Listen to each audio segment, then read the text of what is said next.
Hi guys, ito taniman ng mga pandan, napakadami.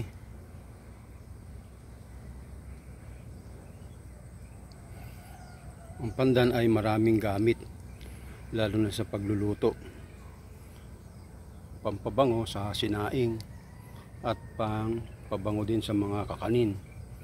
Kung ikaw ay magbibilo-bilo, kung ano man ang sago o buko pandan, ito ang mga ginagawang mga pansahog. Ilalaga lang at kukunin yung pinakakatas niya. Yun na yung ginagamit na flavorings. Ganyan din naman, ito ay maganda sa katawan ng tao. Ito ay nakakagaling, lalo na sa may mga yung may beriberi kung tawagin. May magandang diuretic. Ito, yung sanga na yan, kukunin mo yan, ilalaga mo yan. Ayan, pinutol yan. Isang buo na ganito. Puputulin mo yan, kasama mo ng ilalaga. Maraming benepisyo. At isa pa sa magandang ano nito ay pantaboy ito ng ipis. Kukuha ka lang ng sanga, lulukusin mong ganyan, ilalagay mo sa mga kanto-kanto, ay tataboy na, aalis na yung mga ipis.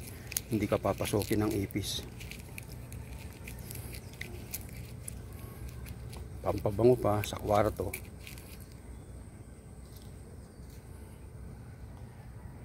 Ito, malawak ang taniman dito. Ngayon, ibinebenta rin ito kung livelihood, pambenta rin yan. 10 piso isang puno, isang tangkay na ganito. Yung pinagputulan niya dito, tulad ng mga ganyan pinutol, 10 piso. Ilang 10 piso yan, dami. Kaya nabubuhay ito dito dahil agusan ng tubig. Gusto talaga nito mamasa-masa. Kaya ayan, meron din siya ditong mga gabi. At may puno ng kawayan sa gilid. Saka ang lupa talaga nito ay basa. At balik tayo sa pagkakamot ito. Ito rin ay maganda sa may mga